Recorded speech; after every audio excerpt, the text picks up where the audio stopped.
আমি এই head of the department doctor Souvik Chatterjee GIS ইউনিভার্সিটির তরফ থেকে এসেছি। এবার জিআইএস গ্রুপ এই যে সেরা সরস্বতী করানো হয়, তাতে আপনাদের যে পুজো সেটা সম্পর্কে আপনারা নিজেরা যদি একটু বলেন, নাকি নিজেকে ইন্ট্রোডিউস করেই বলবেন।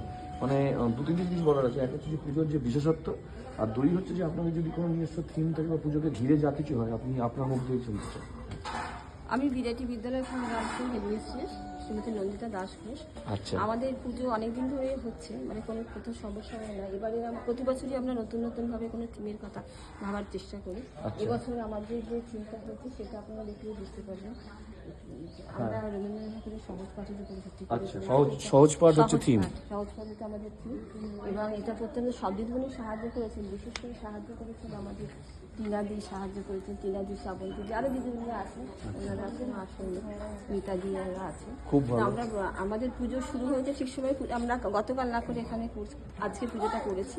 পুজো আমাদের ঠাকুরমশাই আছেন, ঠাকুরমশাই উনি অনেকদিন ধরে আমাদের ঠাকুরমশাই এখানে পুজো করেন এবং খুব যত্ন করে এবং খুব আন্তরিকতার সঙ্গে উনি পুজো করেন, যে কারণে আমরা ওনাকে প্রতিবারই বলি।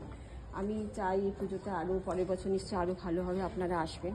আর ছাত্রীদের এবং তাদের ইনভলভমেন্ট সম্বন্ধে যদি কিছু বলেন। হ্যাঁ, ছাত্রীরা সবসময় একদম পুরো ছবিগুলো দিয়ে ছাত্রীরা এঁকেছে, যে সহজ পাঠে যে ছবি দেখছেন ওগুলো প্রিন্ট আউট নেওয়া নয়, একদম অনেকেরা নিজের হাত, এই যে এপাশে করেছে, এপাশে করেছে, এই যে এখানে এরকম ভাবে যে করেছে মেয়েরাই করে। তারা সাজসজ্জায় তাদের একটা আলাদা তাদের একটা জায়গা যোগদান আছে। পুজোর কাজে ওরা সকালে ছিল, খুব ভালো। এখন এই মাত্র ওরা একটু সেজে আসবে বলে নিশ্চয়ই অনেক নিশ্চয়ই, সকাল ঠিক থেকে আছে, ঠিক আছে। 8টা রাতে ওরা চলে এটি